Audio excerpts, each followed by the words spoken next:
I mean, full disclosure here. I walked into fatherhood, right? Consciously. Yeah.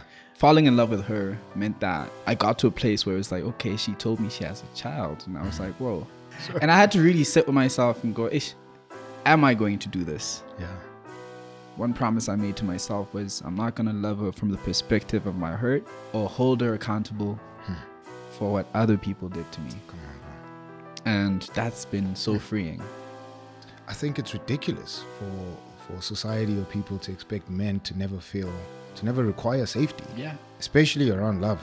Unlike anybody else in your life, you giving her access to your soul, and out of anybody else, she has the power to shatter that thing and destroy it. If you had asked me 3 years ago, would you date a single mother? I would have said nah. Sure. You know? Sure. Having met my wife, she was ticking a lot of these boxes, and it's very exciting, to see that happen.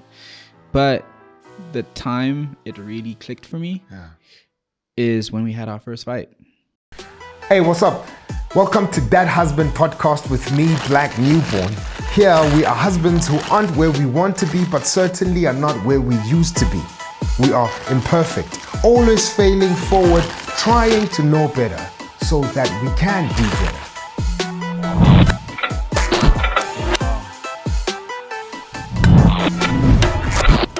Hey, what's up? Welcome to That Husband Podcast with me, Black Newborn. This is where husbands try to know better so that we can do better.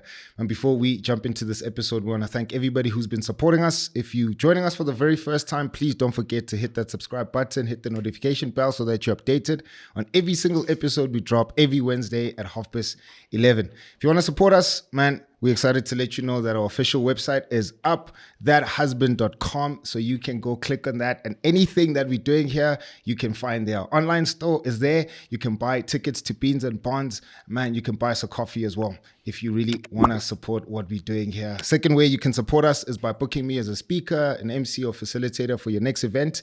And that's at booking@blacknewborn.com. That's booking@blacknewborn.com. The husband that's sitting across the table from me today is none other than the man himself. I wonder how many titles they've given you, bro. I don't know, man. But you have the most important one now. You're a husband. That's beautiful. That's beautiful. Una Rams. Yes, sir. What's up, my dog? I'm great, bro. How you doing, Black? Good. Now, yes. Excited for this one, bro. I'm also excited. It's nice to be here. Yeah. Who'd have thunk it? Yeah. Come on now. That's good, bro. Man, before we jump into it, there's a book behind me that we're compiling. It's just a resource that we want to give to husbands. So other dudes who don't have the privilege of walking with a band of brothers, they don't have other husbands around them, or just young guys who are despondent when it comes to marriage, so they haven't seen good role models, or they've seen, just broken marriages. And so they just like, man, there's no value in me being a husband. Yeah. And so we wanna encourage them and say that there's dudes like us, no superheroes at all. We just dudes who are taking it a step at a time, one day at a time. And we see the value in this thing, and so we want to encourage them. And we ask our guests to help us define what a husband is.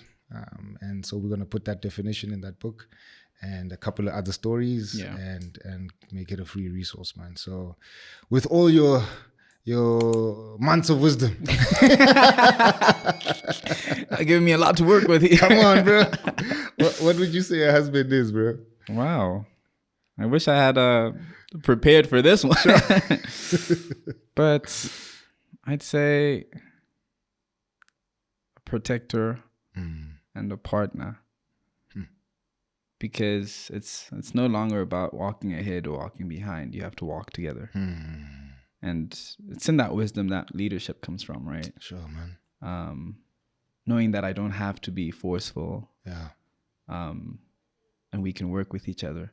And I think in past, society was very much towards like undermining the power within women. And man, just looking at my wife alone, like I see how powerful she is. Sure, bro. And it would be foolish not to make use of that power within the capacity of our relationship and our marriage. So, that's dope, bro. Thank you. That's dope, bro. Yeah, that's fire, bro. It's not about walking in front or behind, bro, but it's walking alongside her. That's dope, bro. Were you there when your daughter was born? Yes. Yeah. I saw it all happen. Yeah. Oh, man. I ask you because for me, bro, I remember when my kid was born, and I'm just reminded by how you speak of your wife's power. I think I mean, I walk with the Lord, I walk with God, but having like a physical experience of feeling Him and sensing Him was at the birth of my daughter. And just seeing how powerful my wife is, so we did like this water birth stuff because we hippies. Whoa. That's pretty cool. But it was dope. By far the dopest experience ever. Because from the time we land, we in this, semi-hotel type room. Sure. And the pool is next to the bed. Sure. Mom's bed is there, dad's bed is there, baby's bed is there, or the crib. And so everything happens here. And at no point was I ever separated from my wife or daughter. Sure. So when I got her, that was it, bro. I had her till today, because I've seen like sometimes in hospitals, like the kid is born, cut the umbilical cord and they take them somewhere. But yeah, I just had my kid, bro, the whole time, skin to skin, etc., etc. But anyway, I'm seeing my wife, bro. And I remember thinking, Jassy, this is what power is. Bro. This is what force is. This is what life is. And I was like, this is the closest I've been to the throne room of God, bro. I was just like, and I remember the next thought after that, I was like, man, like any dude that abuses a woman, like you don't know what you're misusing. You don't know what you are basically like trashing, man. Like you don't know what God has enabled you to have in your hands. And you're just trampling on that like it's dirt, And then I was like, man, like you'd have to be an animal, bro. You'd have to be like a dog. I know dog lovers are like, no, my dog is better. I was just like, bro, I could not imagine, just like intentionally harming my wife after that. Like ever, bro. So anyway, I just got reminded of that now when you speak of your wife's power. So I was like, I wonder if, like, how was it for you seeing your daughter? And I'm probably projecting, but you have your own experience. But how was that for you, bro? It was magical. Yeah. I mean, of course, there's parts they don't want you to see. Sure. But I was with her the whole time. Yeah. And this is going to sound funny, but I remember our daughter popping out. And I was like, what? Like, just like that? Yeah. But she looked like purplish, right? So I was like, she looked like an alien. Bro, come on. I'm like, people need to admit, kids look like aliens, like bro. Clean. But it was also the most precious time, man. Like, I definitely, from the moment we knew about, her existing in her mother's womb, I felt a lot closer to my wife. Still, bro. And our older daughter as well. And it was this bond that was just like, God's definitely made this and no man can cut this. Man. So yeah, that moment in there, sure, I was happy to be able to be there and hold her hand and kind of coach her through it. She got annoyed with me at some point. She was just like, what are you talking about? But I was here gasped. I was like, push. Still. No, but it was beautiful. It was beautiful. Still, bro. Yeah. My wife had a playlist. Is that? Because you that's what you see online. When you're gonna go give birth, have your playlist. So she planned her playlist, bro. Blah, blah, and I was ready.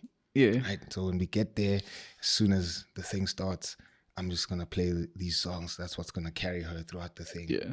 Bro, as soon as I played that thing, she looked at me, just turned the thing off. I'm like, yo, check, we worked on this playlist, bro. Like, turn that thing off. Damn. Yes. So I'm just like, it is, so bro, birth is just another experience, another man. One. It is just, it's crazy, bro. Shout outs to you, man. Shout outs to you, brother. How you finding being a dad of two, bro? Yeah. It's a journey, man. Like, we've got a yapper. Yeah. And it seems we're about to have another yapper. But it's beautiful, man. There's so much reward into it all.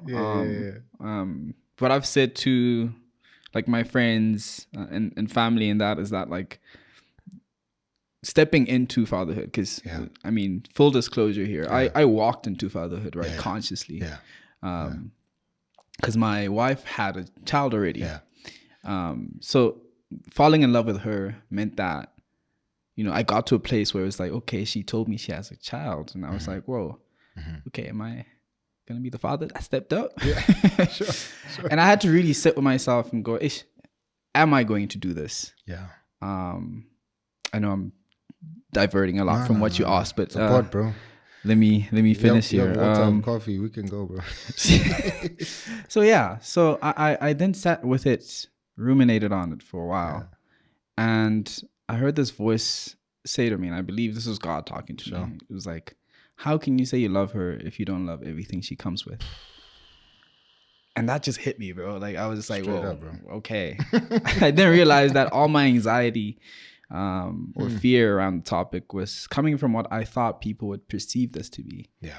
But then I had to sit down myself and realize that I'm not doing this for them. Come on, bro. They don't make me feel the way my wife makes me feel. Bro. Yeah. And it became such a beautiful journey then taking that on. And I'm saying this to say that becoming a father was a conscious decision. Yeah. And in that moment, I realized the amount of responsibility I would have for this life, right? And that everything I say and do has a great impact on this life. And I get to shape the kind of woman she becomes in the future. Yeah. So I'm constantly wanting to make sure that she is at her happiest and her best. Still, bro. Because, she deserves it. Yeah. 100%. They both deserve it. Yeah. That's good, bro. Man, like that's such a like a special thing, you know. And it's a profound thing considering just like where we are culturally. And it's sad that you even had to consider what people would think, you know. But again, we live in a fallen and broken world, and so that's what the reality is, you know. But and I think in the backdrop of like such crazy, like, you know, it's call it what it is. It's an epidemic of fatherlessness in our country. To see just you consciously walking into that, man, like, you know, that's special, man, and it's inspiring, and I'm fascinated because, you know, I haven't found the right title or adjective rather, for the kind of lover that you are. Right? Interesting. I hope you're not about to ask me because I don't have it. But you love love. Yeah. Right? Yeah. And love is a verb, man. You know, it's a choice. Love is an action. It's not void of feelings, but it's not a feeling primarily. You know, and so the conscious decision to love your wife, and it's so beautiful that you put it that way, and God reminds you, you know, if you're gonna love her, meaning you're gonna consciously choose her, all the time, you're choosing all of her. Right. And so that choice has to be all encompassing, man. You know, where do you learn that? Where do you is it because you just wrote too many love songs that you like? I trained myself. You know what I mean? Oh, man. Like where do you learn that? How do you become conscious of like the depth or the gravity of love in that regard, you know, because love has become such a frivolous thing in our society. You know, I love pizza the same way I love water and I love my wife. And it's like it's the same word, but I'm like, it can't mean the same thing, you know? And I can't equate my wife's love to my love for coffee. Yeah. Where do you learn that? How do you become conscious of that, bro? And at your age, how do you just, it seems effortless that you walk in, you know what I mean? That's a beautiful question. Sure. I guess like they say, it all starts at home.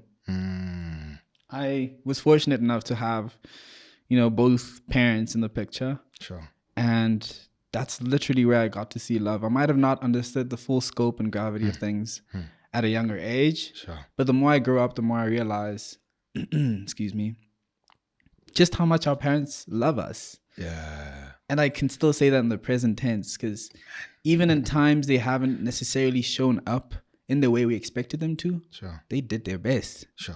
You know?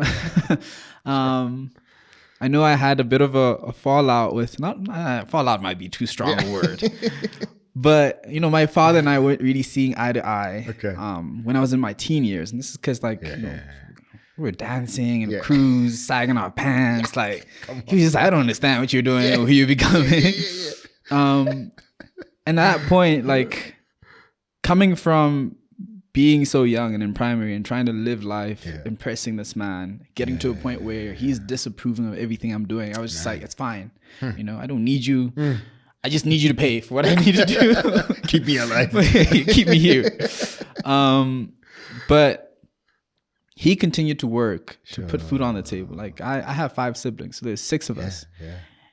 And looking at the economy right now, like, I do not know or understand how that man and his wife was doing what they did to keep us fed and keep us good, because they shielded us from a lot. I thought we were rich growing up, bro. Like, come on. And then you grow older and you're being told the problems. You're like, what? I thought we were good. I thought we were polished, bro. So becoming a father myself, like, has opened up a lot more grace and understanding towards my dad.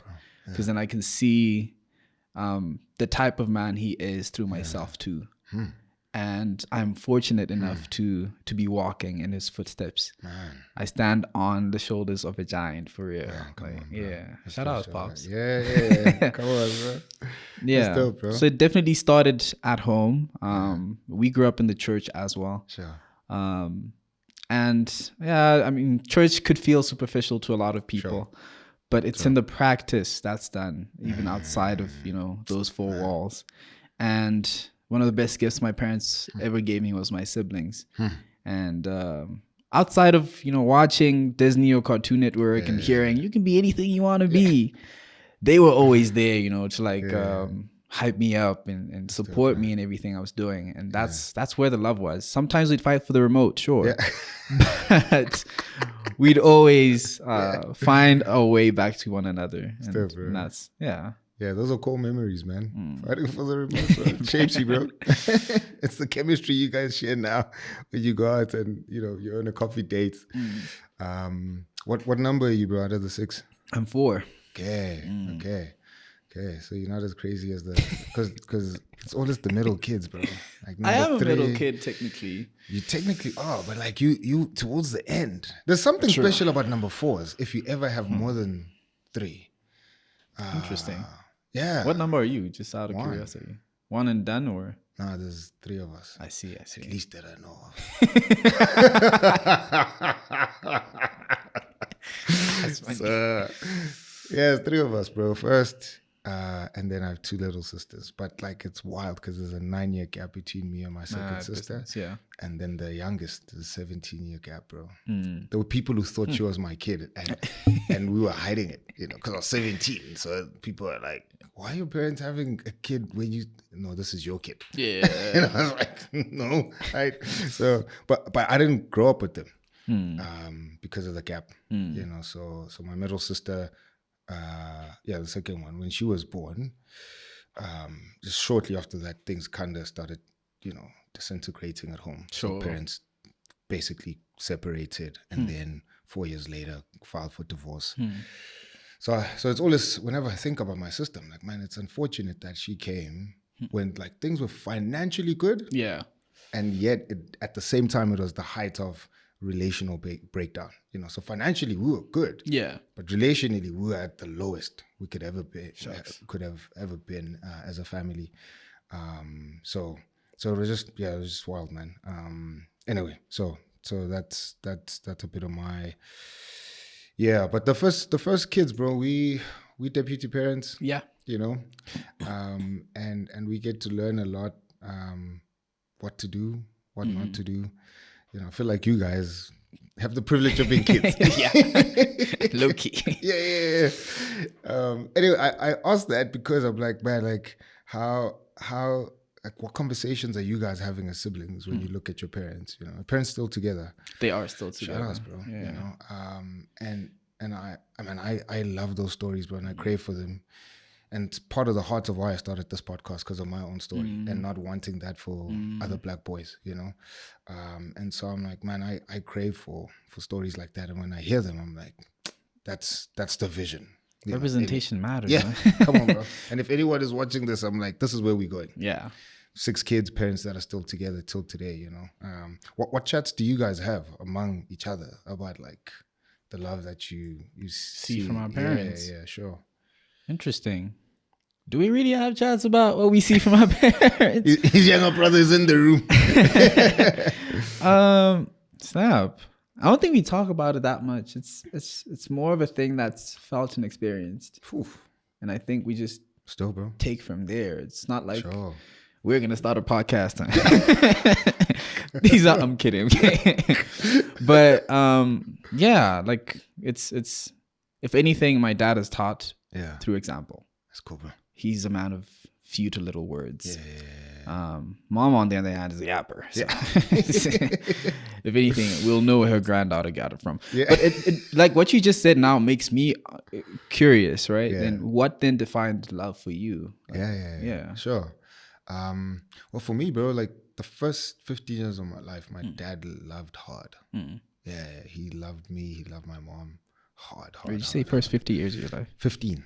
Okay, I was like, listen, you can't be that. I sometimes feel like I am a vampire, bro. You know what I mean? Like, I was like, there's hope. Yeah, bro. First 15. So he loved my mom, bro. And that's what I dig about what you're saying, that like sometimes it's not that the culture of love is taught, but it's caught. Yeah. And if it's caught, bro, that means whoever was living it out did it very well, as well as they can be in their flawed state. But like sometimes we think we need to sit our kids down and say, this is what love is. And then you're going to go act like a hypocrite afterwards, So I'm like, you'd rather just live the thing out, bro, and let them catch it, And I saw that from my dad. First 15 years, man, he loved my mom, bro. Loved her hard, loved her in public, loved us, cared. And so I've always wanted to be married because I saw my dad and my mom. And when they divorced, I was like, bet even more. I want to get married even more, bro. Because I know how good it was. Yeah. And I'm like, man, the typical story is when that breaks, dudes are normally like, deuces, like, I'm done, dog, out of anger or whatever. And that's understandable. We all have different reactions. Mine was, man, like, I need that, And so I always felt like I belonged. I always felt like I had a launch pad. That's from just the love that my parents had. And then when they divorced, I was in the wilderness, man. I was wilding out, I just did stupid things. But in hindsight, I'm like, man, I was just trying to live and trying to have belonging, And I only felt home again when I got married. Shucks. So I'm like, man, when I got married, I was like, cool, my launch pad is solid again. I can go live now. I can step out. So I have confidence. There's people I'm living for. Living for myself sucked. It was horrible, bro. It's just like you can only be full of yourself to an extent, bro. After that, I'm like, I'm just sick of myself, man. Like, I need to live for people. I need to live for more than just myself, And so for me, that's how like my just understanding of love was shaped, and obviously just my relationship with God, that added a lot of definition and color to what I perceive as love, So that's that, bro. Not doing it perfectly. Who is? Not at all. Like, not doing it perfectly at all, bro. Why did you want to get married, man? I think I resonate with a lot of what you're saying. Okay. I've always wanted a family. I've always wanted this peace and stability and this love, So for me, it was like, at some point after a bad breakup, I thought, all right, cool, I'm going to be Drake. Like, just move through the streets. And a couple of months into like living that way, like you're saying, sometimes just living for yourself just isn't it. I felt so empty, and I had this yearning for real love. Sure. And not to have the same conversation 5 times. Like I wanted just to grow with one person. Sure. I was not Drake. In fact, I was Una. Come on, shout out. But yeah, like, I think having seen is a big important step or part of the puzzle, because then you know what it feels like, you know what it looks like, and you can want the same for yourself. That's dope, bro. Yeah. I think with that in mind, I want you to take me to the 16th of September, the show in Venda. I'm smiling thinking about it. Yeah. That's dope, bro. Yeah, man. What happened that night, bro? It's actually so crazy because, one, I wasn't actually booked for the show. Yeah. I had a friend who I'd made a song with, and the song was, getting traction back in Venda. Mm-hmm. So he had said, bro, if you find yourself in these neck of the woods, let's do the song. Sure. So I was like, it's home, bro. Like, if we find a ride, we'll go. Sure. And by chance, we're at a shoot with another friend for some campaign. And he's like, I'm going to go to Venda later. I'm like, yo, actually, can I go with you? And he's like, sharp. So we get there. We're backstage. He's waiting to go on. Mm-hmm. And I see these three ladies pass by. I just see one of them stands out. I'm just like, who is that? Yeah. So I'm trying to scheme in my head. Right? I'm like, yo, how do I, where do I, what do I? I figured I knew one of the ladies. So off of that, I just said, let me just go say hi. Sure. At the very least. Sure. I go over there. I say my hi. I write love songs for a living, man, but the words just weren't wording that day. Like, so I get that, I say my hi. She's like, oh, hey, twin. And that kind of breaks the ice because we were both dressed in blue. Okay. So it made me feel a bit more comfortable. So I could, say a little something. I don't even remember what I said after that. But cool. Night goes on. I perform. They go on stage and do their thing. And later, I was at Matt's, actually. Mm-hmm. We go back to the artist tent. And I'm skeeping again. I'm just like, yo, I got to say something. So I'm like, Matt, let's go look for some water. Yeah, sure. And we looked for some water. There wasn't any water. But on the way back, I'm just like, it's do or die, bro. Sure. You either say something or you let it go your whole life. Yeah. And at that point, words by Uncle Joe. Come on, huh? Rang in my head. It was like, you miss 100% of the shots you don't take, right? Like, the worst thing you can hear is a no. So I go over there. I'm just like, hey, I hope you're having a good time. Look, like, I would really love to see you at some point again. Yeah. She's like, okay. Like, she was like, that's probably another industry guy doing his thing. And from then on, we take pictures. I don't even remember what the basis of taking pictures was. But we take pictures. The next day, everyone's traveling back to Joburg. Sure. Post that picture on Instagram as a story. I had to hide the tags. I wasn't trying to look thirsty. But then she reposts the following day with a heart emoji on it. She probably was just being kind, but for me that was like message enough. Like, I was like, I bet. Got it.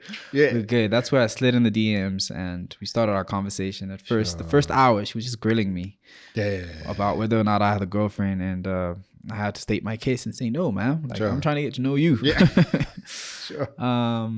Conversations were flowing really nicely. And I remember, we moved from just text to voice notes. Mm-hmm. The 1 minute limit was too short. Yeah. So now I was just like, this is getting annoying. Sure. Here's my number. Sure. And then she messaged me on iMessage and she's like, I never asked for your number. I was like, but you're here now. Shut up.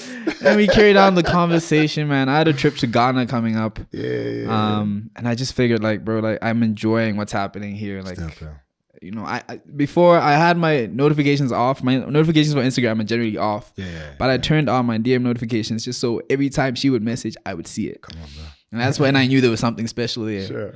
And cool, like, before I go to Ghana, I'm just like, let's meet up at least. Sure.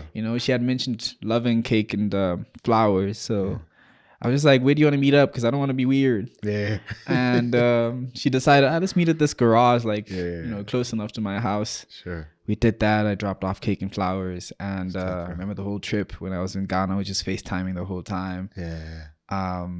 There's this one night where I fell asleep on a FaceTime. Yeah. And I woke up in the morning to a screenshot and her saying that I prayed for you. Crazy. Crazy. And that was one of the most beautiful things, you know? Sheesh, bro. And closer to coming back home, she was just like, hey, should I pick you up from the airport? I was like, what? Like, that's cute. Like, yeah. So she did make good on her promise.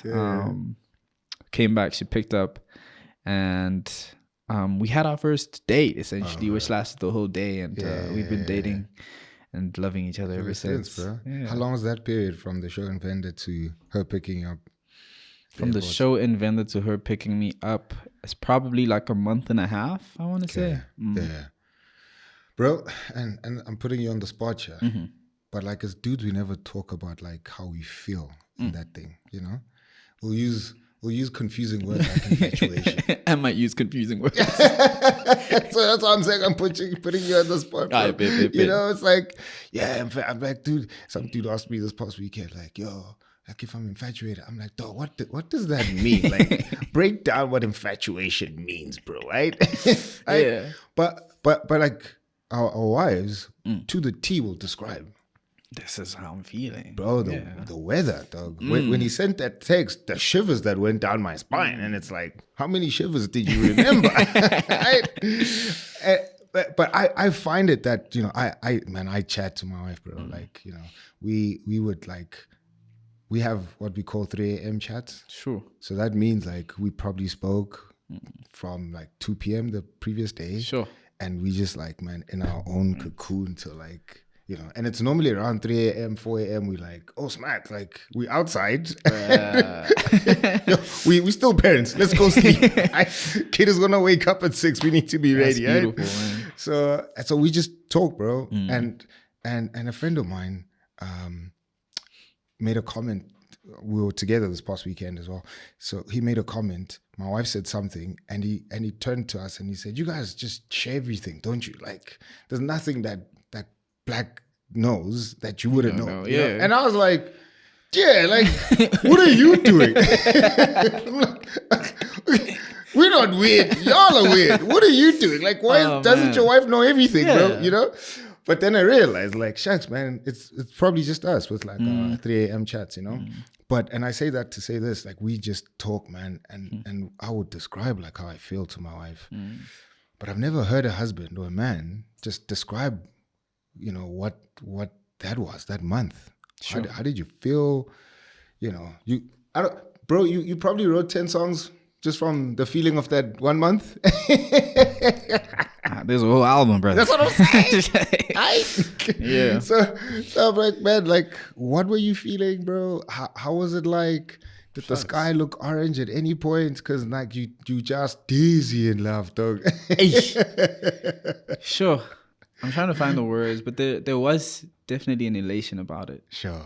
I think having gone through my past experiences where, you know, of course there were good moments, but there was also pain and hurt. Yeah. It felt a bit too good to be true. I remember like messaging one of my friends going, is she love bombing me? Maybe just because I wasn't used to receiving love in such a manner. Man. But there's literally a time I spoke to her and I told her, you feel like the opposite of heartbreak.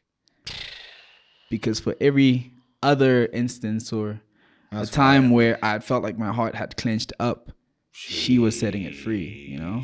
So that's what I was getting. Damn, bro. Bro, I hope that's not a line, dog. I'm stealing that, dog. Tell my wife today you feel like the before it airs. Today, boy. That's dope, bro. Man. Sheesh, man. That's definitely how I was feeling. And it was confusing a bit, you know?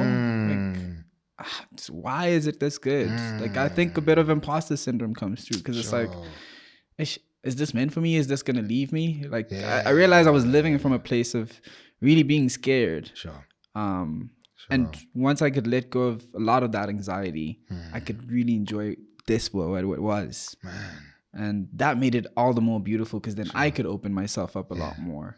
And snap, like, I think on the journey even towards getting married, I felt safer and safer with her. So good, having those 3 a.m. chats is a thing that happens naturally. And I'm able to express myself and really say, like, the one time I literally was down and she could tell. Sure. You know, but I couldn't say it because I have to be a man. Yeah.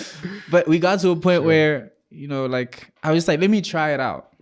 Let me see what happens. Because again, from past experience, I had known that, you know, certain people will take what you tell them in confidence and use it against you when you're at your lowest. But I wanted to trust that this wasn't the case. And one promise I made to myself was I'm not going to love her from the perspective of my hurt. Come on, bro. Or hold her accountable for what other people did to me. Come on, bro.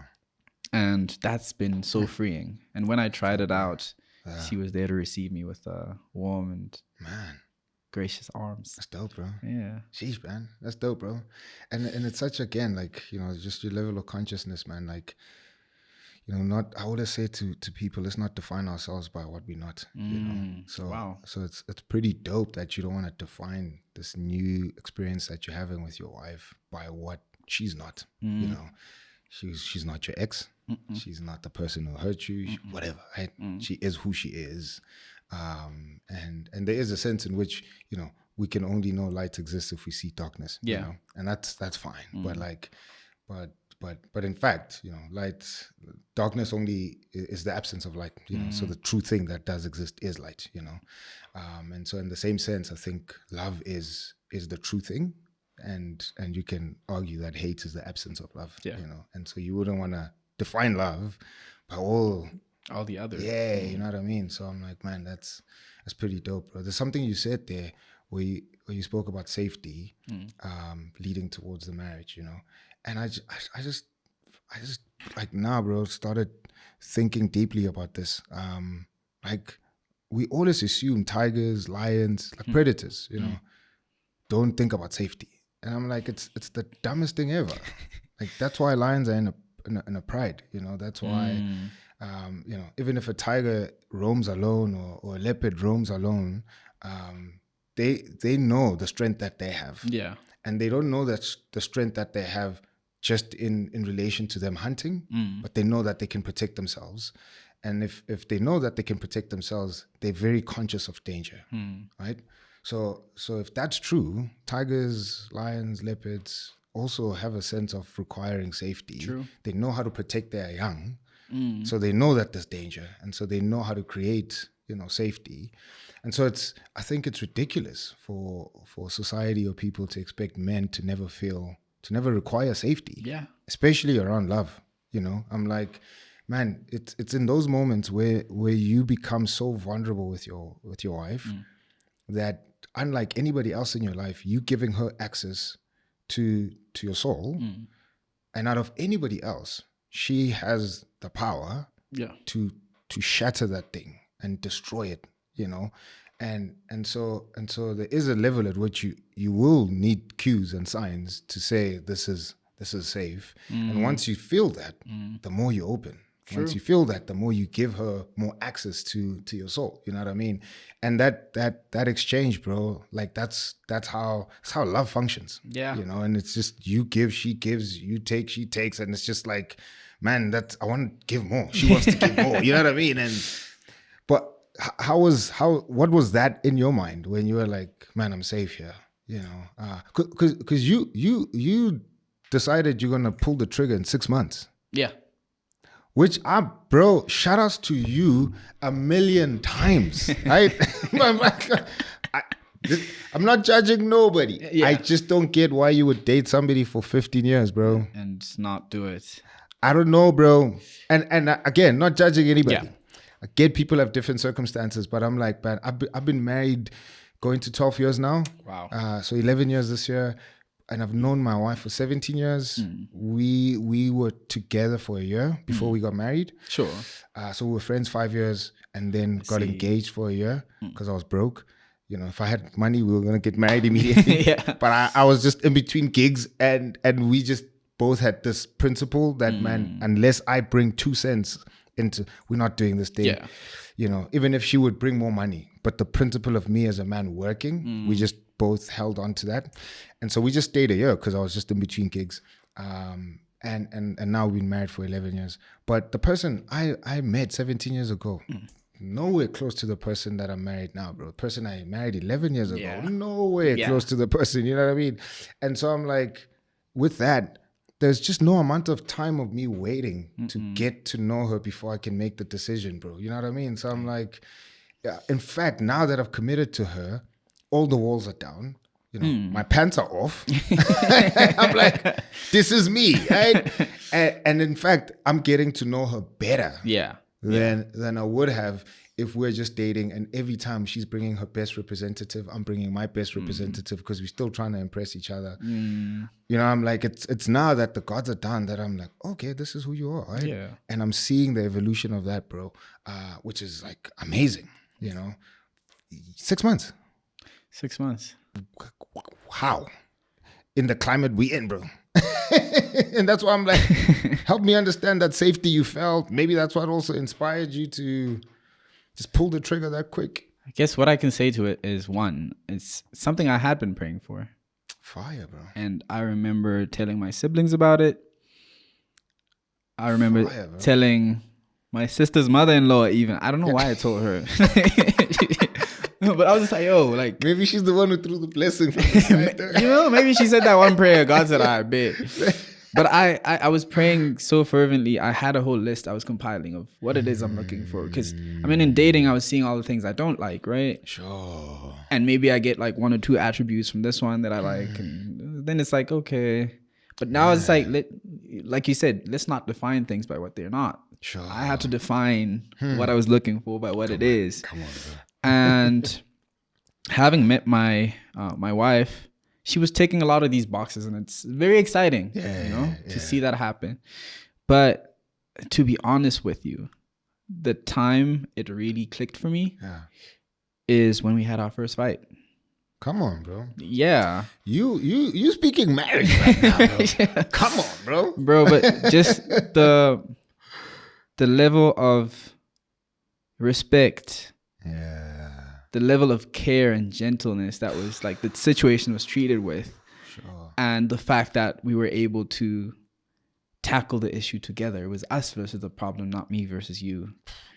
That made so much sense to me, at least. And clicked. Yeah.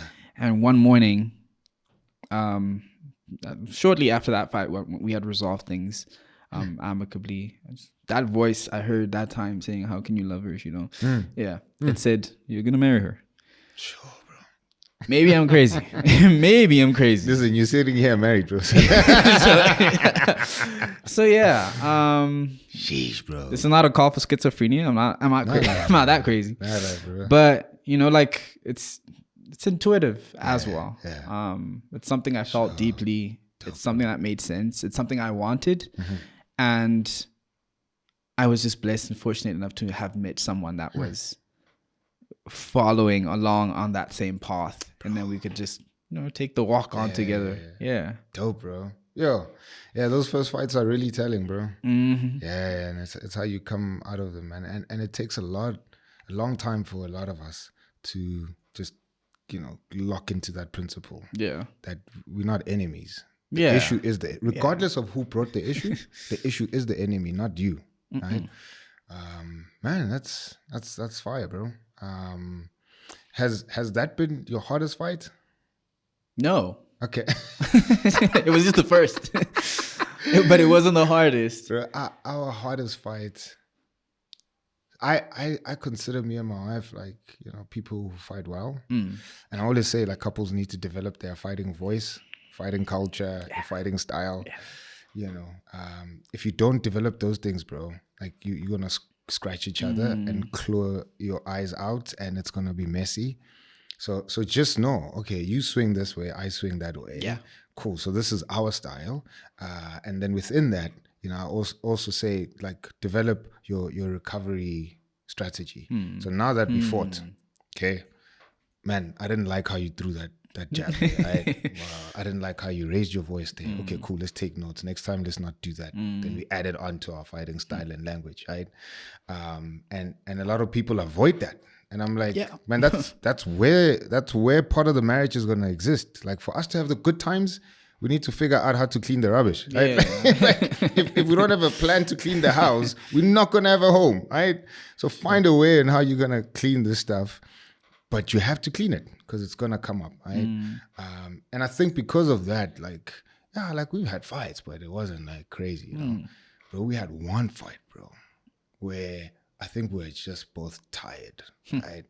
And we never like not talk. Okay. Ever. Even when we're fighting. Like it's like, yo, man, 4 things are ugly. But part of our fighting culture is, man, you still gonna have to kiss me. Right? You're gonna have to kiss me, bro. If I leave this house, you're gonna have to, I don't care how much you hate me, you're gonna have to kiss me, right? Yeah. Bro, that fight, we didn't kiss, bro. We didn't kiss, bro. I was like, I'm tired. I'm gonna go sleep on the. I put myself on the couch, bro. I was like, man, I'm putting myself on the couch, and so she's like, "All right, cool. We'll see how long he stays on the couch. You know, it might be uncomfortable." I think I stayed 2 days, bro, 3 days. Why, bro? We broke every rule of our fighting style, bro. Every rule, bro. And I realized at that point, like we were so hell bent on choosing ourselves and not choosing the other, you know? And we're just not getting through to each other, bro. And she was leaving that weekend. Yo. She was going on a vacation with her friends. And then on her way out, anything that I would post, bro, she interpreted it as a jab, you know, which then just added more fire. Yeah. Bro. But were you jabbing? Bro. No, I wasn't. Okay. I wasn't, bro. I'm just making sure. First of all, even at that point, like I struggle with like posting quite constantly or whatever, you know. So maybe in her mind, she was like, this bastard doesn't post at all, and now we're fighting, and suddenly he's active on social media. So bro, it was bad, bro, right? And I think Friday she left. Saturday, both of us couldn't take it, bro. Sure. And we just called a ceasefire. And she actually reached out first. She had a conversation with the girls about some other stuff. And I think just the fact that we're friends came to her mind. But she sent me a voice note. And when my wife is not around, I can't sleep with the lights off. It's weird, bro. Like, I get you. Yeah. I could sleep with the lights when I was single. They could be off, right? When I was single. As soon as I got married and my wife would not be at home, lights are on. I'm like, I don't know, bro. Anyway, so I get this voice note, bro. I listened to that thing over and over and over and over and over. And I memorized every line, bro. Because it just softened my heart, you know, because my heart was hard, man. And it just softened my heart over and over. And with every like repetition of listening to that voice note, I was like, man, this is my homie. This is my friend. This is my love. This is my eternity. You know what I mean? Like, and bro, in that moment, I was like, yes, like, I never, ever want to fight with my wife like that again. I'm glad it happened because now I know how we can get ugly. Yeah. And what our ugly is. Yeah. You know? But I was like, man, I never want to ever get there again, bro, you know. So I ask you, I say that to say, like, I mean, you've been married for how long now? Couple months. Yeah. Yeah. What's been your? I'm done with this. I don't think we're there yet. That's good, bro. That's good. And man, God willing, let us not get there. Of course, like, it's not always going to be sunshine and rainbows, but hundreds, bro. Like you're saying, like having the difficult and uncomfortable conversations is a culture within our marriage. And I think it allows us to navigate like different things that come up. Sure. And especially nipping something in the bud before it grows to become something chaotic, right? Like if you have a weed growing in the garden, get rid of that thing quickly. Before it spreads out. And I think that's saved us from a lot of things. And that's partly the reason why, you know, we enjoyed living and still do in our little bubble. Because we know the world has a lot of things to say, or as is.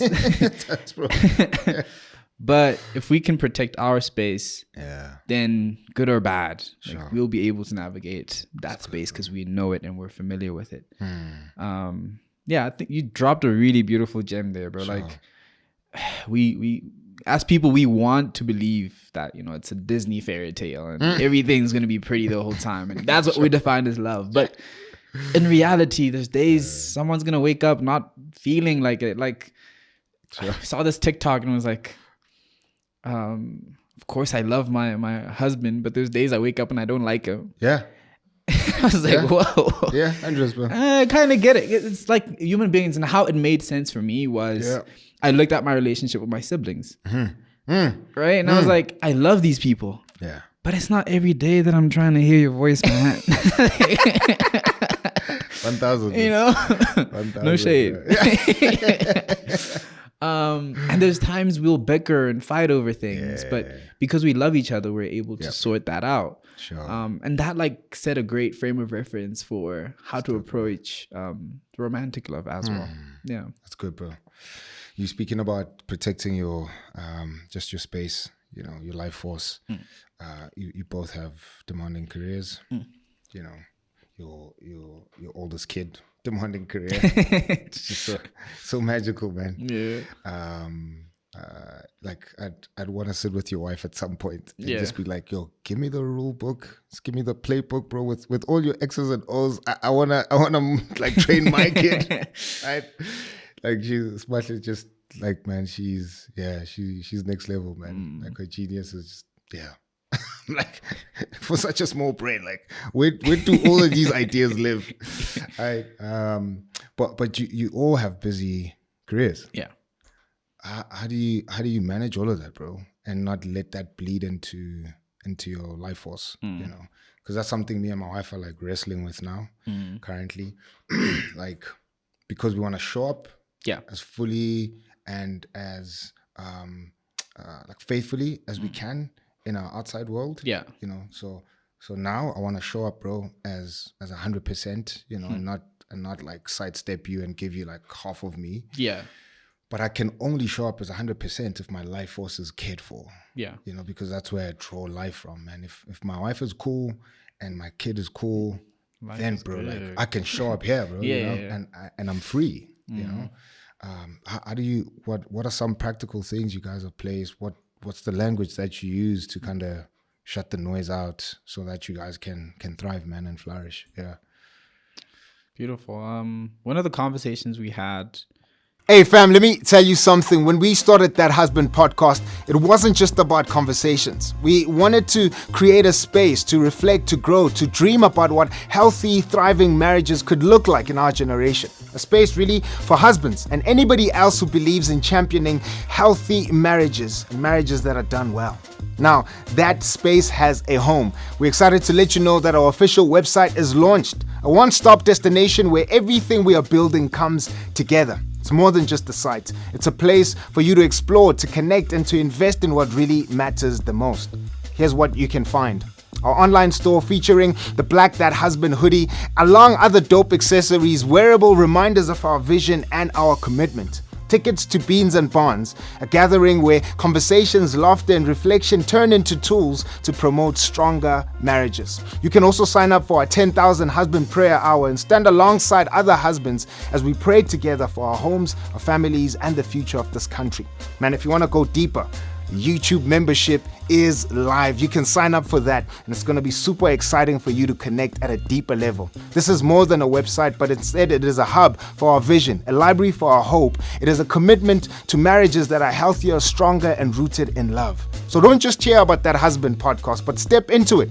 This new website is live. Explore it, engage it, be part of it, because when marriages flourish, we flourish. ThatHusband.com, a home for a bigger vision.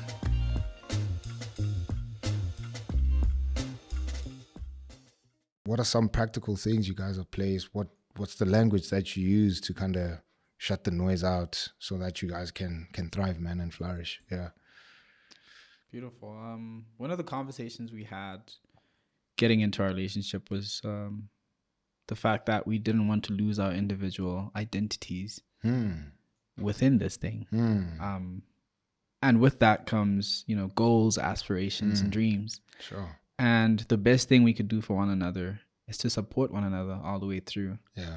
And something that, you know, I've learned and taken from my wife even is the concept of seasons. You know, the mango tree doesn't bear fruit all year round. You know, you're gonna wait for December and then it's gonna give you something. Sure. But in that breath, when something is happening for me, we're able then to have that moment be for me. And if something's happening for her, I'm going all out to support her. Come on, man. Because like you said earlier, if I'm pouring out and you're pouring back in, how am I not gonna want to pour out some more, right? Come on, man. So understanding that there's seasons helps us kind of compartmentalize different times to notice that, okay, cool, maybe right now work is a bit hectic. You know what? It's okay. I'll handle the baby for the night because you have to wake up fresh. Okay, you're going to shoot some stuff. Sure. If I can move things around, I'm going to help you Sure. with the concept, with the stuff, and we'll get it through.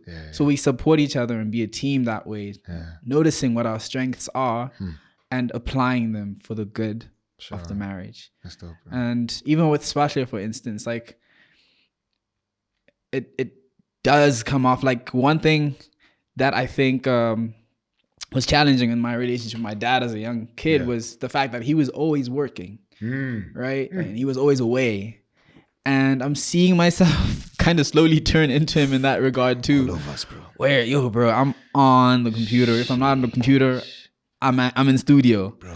But now I have to consciously say, when do I dedicate time to foster this relationship with my daughter? And a time like last night when mom is cooking, I have the little one on my shoulder, and Spatla's here. If she wants to yap, let her yap, bro. You know. And we're having a conversation. I'm getting to know her. She's getting to know me. But I also notice, okay, the skills I want you to develop. Like I've seen you typing like this, but as a software engineer, bro, I need you on the keyboard properly. So I'm like, we could use this time well. Like, let me load up a program for you to learn how to type properly, and I can coach you through it, and we could talk. Sometimes we'll just read together, but it's making that time and realizing that those little pockets exist. You just have to take and make the most out of them. It's fire, bro. Yeah, it's dope, man. I remember, I think it was So I saw this video where they asked this kid at school, preschool, to draw a picture of his parents. And he drew his dad with like 2 phones, bro. Because dude is always working, you know? Fast forward, me and my wife are chilling, working. And then we turn, bro, look at our daughter, and she's made a makeshift laptop, bro. Oh, and she's pretending to work. And that's when we were like, oh, dang.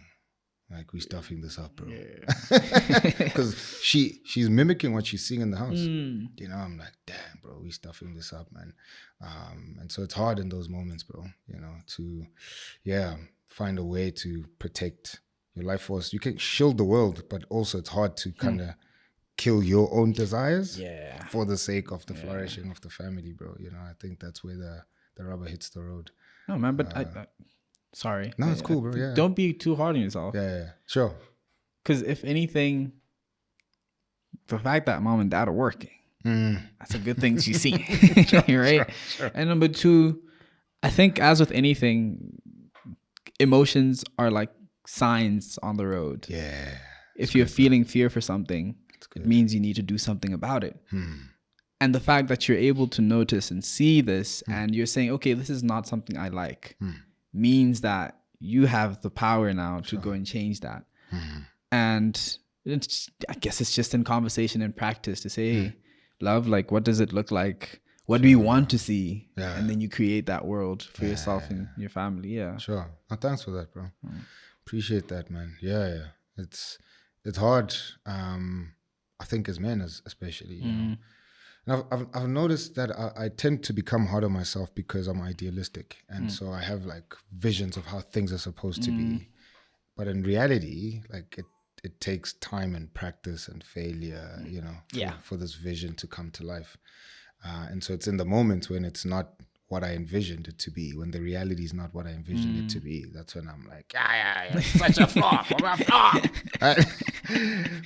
but you kind of have to give things time, man. Let them breathe so that you can see if you are actually succeeding or not, you know. So, no, thanks for that, bro.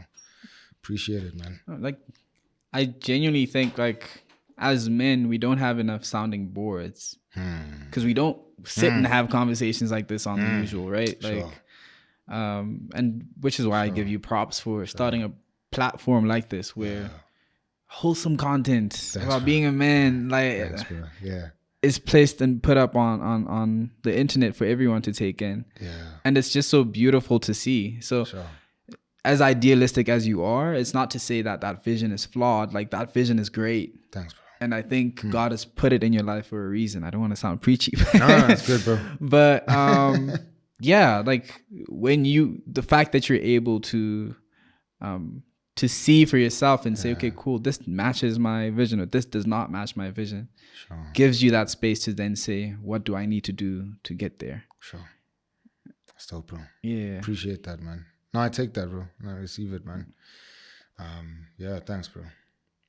Man, I was thinking about your vision of holding your kid, especially as chatting, mom is cooking, and like I was like, yo, I wonder what's fun for you guys. You know, I made a vow to my girls that unless my wife wants to take me away for my birthday, or I want to do a themed birthday party. If those two things are not there, how I want to spend all my birthdays is just with the girls. So I think for the past, my daughter's 6, so the past 4 birthdays, I've just spent them with the girls. Wow. You know, and I'm not like an elaborate dude, man. You know, like I think, anyway, but I'm not like big stuff. Yeah. You know, what we did because it was my birthday last week.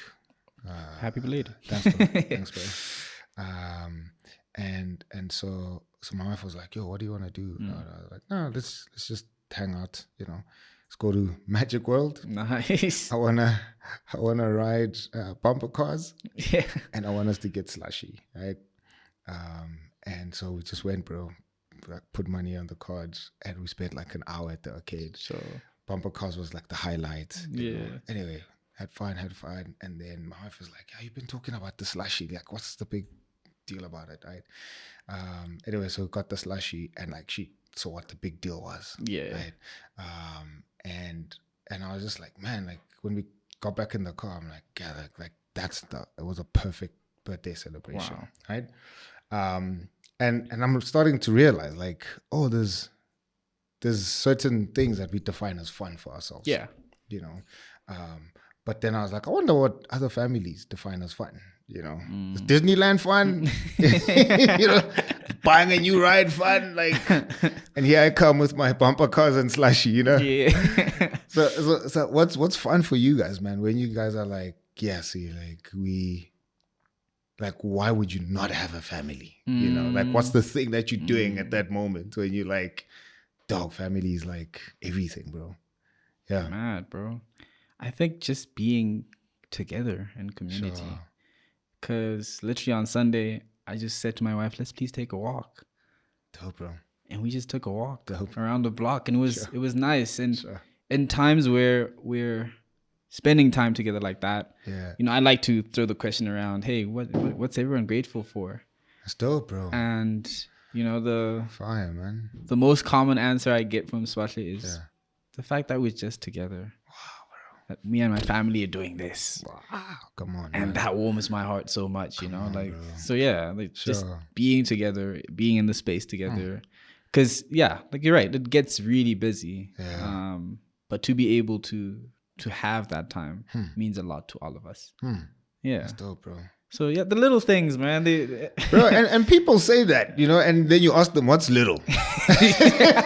Yeah, it's like, yeah. Oh, yeah, like the 5 trips we took to Italy in 1 month. Okay. All right. Okay. That's fine. Like, little is relative, clearly. But that it is. That's it, man. Yeah, that's special, bro. it's like what you're saying with the slushy. Yeah. It's probably like a childhood thing, right? I'm guessing. But I didn't even grow up with slushies. Hectic. I took the kids to Magic Land. And so it was me and my friend. And so his kids and my kid, we took them to Magic Land. Yeah. That's how I discovered Magic Land and the slushies, bro. What? Yeah. So when I was there, I was like, oh, smack, like this is a vibe. Shit. I'm bringing my wife here. That's so cute, bro. Yeah, it was like, and listen, I think I probably went to Magic Land as a kid, but like, arcades were never my thing. Yeah. Like, I'm an artist, bro. Yeah. You know, if I'm not making beats, writing, especially in high school, like if I wasn't in a cypher, like chewing some rapper's head, I'm not in Magic Land, you know. Like, I hear you. Yeah. So the school, home, or just ciphers. And I wasn't even into like PlayStation or whatever. So it was so left field of me. But it's just that in that moment I was like, this would be so cool with my wife, you know. And then we played some shooting game. And it was just like, we were like, this is insane. We forgot we had a kid. We were like, this is insane. How much more money's left in the cart? I don't care. Let's go, bro. And we like died at stage 2. Every single time. Stage 2, we get killed, bro. But it's like, this is fire. And we're like, can you feel the gun? It's real. Oh, man, that's a vibe. So it wasn't even like childhood, That's bro. such a vibe. But it was just like, man. And I was fulfilled, bro. Man. I was fulfilled. I was like, this is like the best birthday, man. So there's 2 things I want to touch on. Yeah. Off of that. It's one, I really feel like there's a lot of like inner child healing. Come on, bro. That comes with like, Sure. you know, love, I guess. Yeah. This is why I asked like if the slushy was a childhood thing. Sure. But for myself, there's been like parts of me, I guess, like I neglected growing up and having to figure out adult life. But because of my kids and because of my wife, I'm able and safe enough to go explore those things. And it feels so fulfilling, bro. Like, yeah. And then the second one being, you know, you're a creative yourself. Yeah. Are there any ways you find that creativity kind of aiding you in marriage and in fatherhood? Like, how do you go about that? Sheesh, bro. That's dope, bro. But nobody's ever asked me that, bro. That's fire, bro. Sheesh. I think I can't like pinpoint something, but I think it's just in my general posture, you know. So yeah, because I'm always, and that's probably why I beat myself up, bro. Because I'm such an ideas guy, and you know, as a creative, if you have an idea, like you want to see it come to life, you know. But here's where the mirror cracks. Like, even with the experience of moving something from my head and putting it on a track or, you know, on camera, I always know that it's either better or it just becomes slightly different than what I envisioned it, you know. But somehow I don't give myself that freedom in my family or in my marriage, you know. So I have these ideas and I want to see them, and when they don't come to life the way I saw them, I just, you know, beat myself up. So I think it's in my general posture, bro. And from what you had said, now I think I need to, kind of just be easy on myself, you know, and let my creativity like reawaken my imagination, especially in those moments where I'm like, okay, this thing is not turning out the way I wanted it to, but like we can reimagine it. Yeah, you know? we can try and create it in another way, you know. And I think I'm gonna use that, bro. You know, my wife is a creative, my kid is a creative as well. Yeah, which sucks. I'm just like, yes, like you're gonna struggle in life. Like, wrong country. Your parents know this. Like, we were praying, bro. You want an accountant, like? I'm like, you, bro, software engineer, creative. I'm like, no, just be software engineer. Leave this other stuff. So we're like, and my wife comes from a family of accountants. Yeah. Weird one out, right? Odd one out. And so we're like, just take after the other genes, not your mother's genes or my genes, bro, right? And she said, nope. Yeah. So anyway, but I think I'm gonna try and like awaken my family to the truth that we creatives, and how can we use that more intentionally, you know, in how we conduct ourselves and live out, bro. Thanks for that, bro. Oh, yeah. Appreciate that, bro. Didn't do much. No, you awakened something in me, bro. Thanks, bro. No, but I think like there's just a lot of things we've seen that have almost been like a cookie cutter method to parenting or, you know, relationshiping or marriage rather. But like when you get to apply something in your own life, like you should see how to personalize it. Like your 3 a.m. chats, that's creative. And maybe you don't see it that way because it's never been, presented as such. Sure. But yeah, it's creative because it's something that you guys do that helps you and it works. And even in parenting, I'm sure there's things like you're going about fatherhood that the typical person wouldn't. And that's what makes it beautiful. Like with Spatula, for instance, I had an issue where she wasn't finishing her lunchbox. Keep bringing food, bro. It's like, bro, like, we work so hard. We're starving kids in Africa. You gonna eat. But I had to come up with a way to gamify this and make it fun for her, right? Okay. So I said, all right, cool. Let's make a checklist on the Notes app. Yeah. And just, every day you finish your lunchbox, Sure. we're going to check a little day off. And after 5 or 10 or 20 days, you can get a reward. And she looks forward to that. And now she's doing a lot better. Sure. She still doesn't finish every day, but I'll take it. That's cool. So yeah, just things like that where it's like making life fun, making fatherhood fun, making being a husband fun. That's dope, bro. With my wife, for instance, to make things super sentimental, I really love designing things for her. Yeah, so like the traditional garment that she wore for the wedding back home. Yeah. We went out and picked out that cloth together. Come on, bro. And it came out 101. Yeah. Now people are looking at it like, we didn't know it came out in this color. We're like, yeah. Because it did it. Yeah. But that makes the moments all the more special, That's dope, bro. And it's like we get to exercise this muscle we've always had. Yeah. And I think that's going to ring true for you too, where it's like, I have this muscle. If I use it and apply it in this space, then it just makes it a lot more beautiful. Man. Bro, you've just revolutionized my marriage, bro. 11 years later, bro. That's beautiful. Sheesh, bro. No, I really look forward to seeing where life goes. Like at 11 years, like what's our relationship gonna look like? Sure. But let me let you like finish that train of thought. No, it's dope, bro. Because I'm like, I'm only now coming to realize, like, I've known that I'm a creative, but I've only employed that in certain pockets of my life, but not holistically. And I've robbed myself, and I'm like, why haven't I lived as a creative in my own marriage, my own family? It's cause again, I probably had an ideal of what a husband and a father is meant to be, and I've kind of lived, in light of that. And none of that stuff was bad. Yeah. But it wasn't fully me. Yeah. Yeah. It's dope, bro. Yeah. Like I'm just having a revolution right now, bro. That's beautiful. That's beautiful. I needed to get the love master of my podcast, bro, to wake me up. Oh man. Jeez, bro. I'm a master but a student at that. Like I'm still learning in the game, bro. Yeah, especially with this. It's real, bro. Quite an honor and a privilege to sit with and learn from you, Yeah, for real, bro.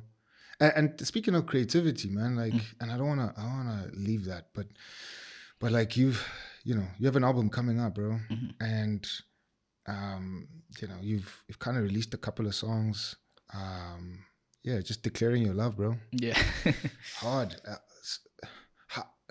What's the process of moving from I've had an experience with my wife, love her, care for her, to now let me tell the world. But also, this is your gifting, it's your creativity, but it's also your business. How do you move from real life to this, and then how do you make sure that, like, even with the business of music, it doesn't taint the experience for you? When we hear the song, we're like, oh, so cute, man. This is dope. How he's loving his wife, but there's no way that you're experiencing that song the same way. There's no way that your wife is experiencing it the same way. How do move us there, and then how do you keep this pure? You're experiencing the song with us, but like I've always wondered what your experience is. That's a really good question. I guess like there's many hats I wear, and moving into the studio, I'm not thinking about what's outside. I'm not thinking about how well the song's gonna perform. I'm there to release and express. And what is in my heart is what's going to come out on the mic. to this one session I remember having with Blackie, and we're recording this like what feels like a breakup song. Sure. And I was on the mic like all sad, bro. He even took like a snap. But that's just for me to say that like I am that expressive even when recording, because I'm actually saying what I'm feeling, right? Sure. And it's so beautiful because even with songs like Priceless Possessions that are many years old now, it's a song that's transformed for myself as well. So people are getting it in 2025, but you know, that's something I heard in 2019 in a dream. Crazy, bro. And at that point, singing "There's Nobody in the World That Could Give Me What We Have," I was just a lyric, right? No money that could buy. Yeah, sure. And for that to then get released in a time where all of this is happening in my life, it rings so much truer. Sure. We just had another baby. Sure. And it's like, no one could give me this love. You know, like I fall in love with the song even more. But I guess to answer your question a bit more directly, it's besides the business end of things, when it comes to the making of the art and the living the life, the two are not separated. They are one. Dope. And they feed into one another. Dope, bro. The business, that's on Matt. He can figure out how to market the joints and tell me to shoot TikToks. But, you know, like I've said this is not a rollout. This is my real life. Yeah. Because, like, sure, I'm trying to be as intentional as I can about how I'm loving, and just seeing how much this means to her and how much she enjoys it. I've already got my reward. Yeah. That's good, bro. That's good, bro. Your wife doesn't seem like she'll get embarrassed or shy. So I've written three songs for my wife. She doesn't claim the first one. The first, she's like, nah, boy, you didn't write that for me. Forget it.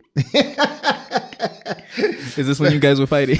Nah. But before we got married. I see. So I wrote a song for my future wife. And she was like, you didn't have me in mind. I was like, I didn't have anyone in mind. I was writing it to the person I was going to get married to. And she was like, nah, it's not my song. But the other two, she just gets embarrassed. But not like in a bad way. She's just shy. You know? And when I perform the songs or if like somebody references them, but in a cute way, you know. And I'm like, man, your wife doesn't seem like she's shy at all. You know, she seems like she will be dancing with you when you performing the tracks. So how does she in public, maybe if you're performing, how does she handle knowing that, oh, smack, like again, this is not a rollout, it's your real life. This guy's talking to me, but like there's 500,000 people watching us. You know what I mean? Like, yeah. Contrary to popular belief, my wife actually doesn't like the fame or attention. Sure. So she's really shy. Crazy, bro. She's just also really confident, which I find sexy. Come on. Right? Come on. But yeah, like, I guess she would probably cringe at the idea of me picking her up to dance with her on stage. Crazy, She'd bro. probably just be like, this is your moment. Crazy. Let me support you from over here. Yeah. But she will be there to support. Sure. But yeah, she's shy. Crazy, bro. Yeah. I believe it though, because of me. And so it's very subjective. Yeah. Because I'm also, you know, some people are like, you surely are an extrovert. I'm like, 'cause I have to get paid. I'm an introvert. I get paid to be an extrovert. Like, yes, sir. I am hella shy, bro. Wow, man. I would have never thought though. But I believe it just because of my own experience, man. So how do you maintain that statement though?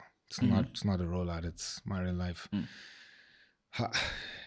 What are some things in your own mind that you've probably wrestled with, resolved, you know, that like I'm not just putting out a status because I want you to buy my single, but like I'm genuinely shouting at my wife, or I genuinely believe the ideas about love that I'm speaking about in the song. You know, part of why I quit music is because I couldn't separate that line. Sure. It felt like I had to pimp my family to sell singles, you know. And at that point, bro, that's when I was like, yeah, no, I can't even recognize myself, you know. Sure. I was frustrated. It's like, Do you like the music or not? No, we want to see your wife's hands. No! No, man. I don't want to show you what ice cream we bought. Just buy the single or not, right? So I'm asking selfishly, bro. Yeah. How you keep that line clear, not blurry. Yeah, I mean, we still want very much to live our lives privately. Sure. And it's in the things that we've decided to share that we are sharing. Mm-hmm. I'll be honest, and this is probably the first time I'm saying this out loud. Sure. But I low-key thought the visualizer was going to be corny. And this is for Priceless Possession, because this is, in the video, I'm actually proposing to her. Sure. Snap. And I wrestled with that for a while. Sure. Just going like, man, is this not a bit much? Do I want people to see that part or side of our lives? Sure. I had to sit down with my wife and ask her properly for permission. It's good, bro. Because that's our moment. It's your moment, bro. Yeah. But there's been a reframing of what that was. It's a beautiful part of our story. And no, it's not corny because it really happened. Bro. We weren't acting. Yeah. The smile you see on my face in that video is real. Like, we didn't have to act. Come on, bro. That was real emotion and raw at that. And yeah, like, I think once I could make peace with that and just have that frame of reference to say, like, I don't have to act. I don't have to perform. I am. That put everything to rest. Bro. Yeah, man, that's dope, bro. It's interesting. Just I rarely find creatives who are married, and the chats that you guys have, like, totally different from what two accountants or would have. So that's quite just special, bro. And I'm trying to pivot to chatting about your album, because I'm just interested in hearing just where you at. You married, it's out, people know, social media is gonna say wild things. Some people are gonna celebrate you guys. Like, what's your state of mind now?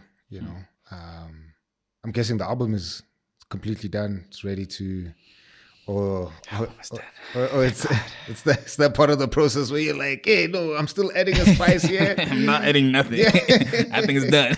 Yeah. So what's your frame of mind? What are you excited about? What chats are you guys having together with your wife about the album dropping? What are you looking forward to for us to hear? And maybe I don't think I asked you directly earlier on, but like the obsession with love, like, yeah. So where you at, bro? What are you chatting about? Why are you obsessed with love, bro?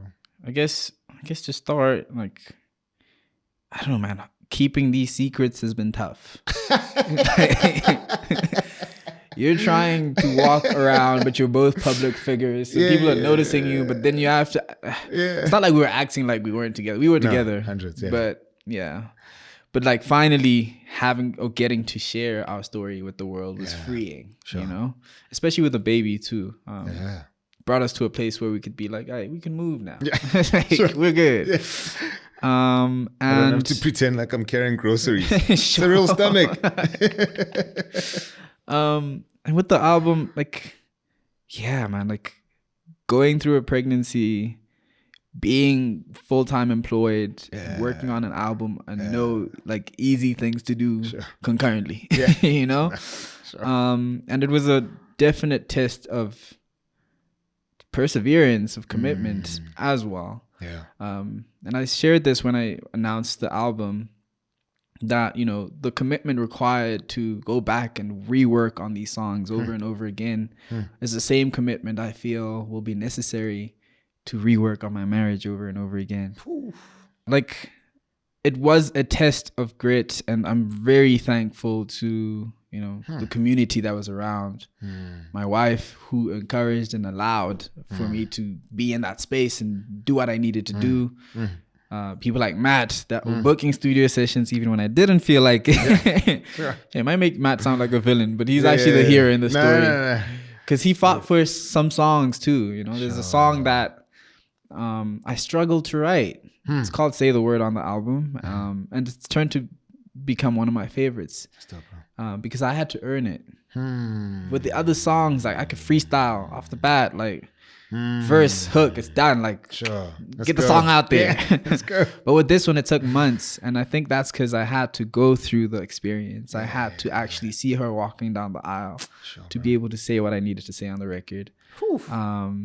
But also, you know, taking pride in the fact that I'm Venda. She's Zulu, and we're celebrating our cultures. Because what does a wedding look like in the South African context? And seeing that, you know, South Africa is becoming a culture capital in the world. There's a lot of like teaching and representing we have to do. You know, we can't just be the same standardized, homogenous pop culture that exists globally, because we have so much to offer within these different tribes and cultures. So the album becomes a sonic museum where, you know, you're able to then delve in and learn about Venda culture. And we're doing this not just with, you know, the sonics and the genre itself, but with the rollout and material that will come out.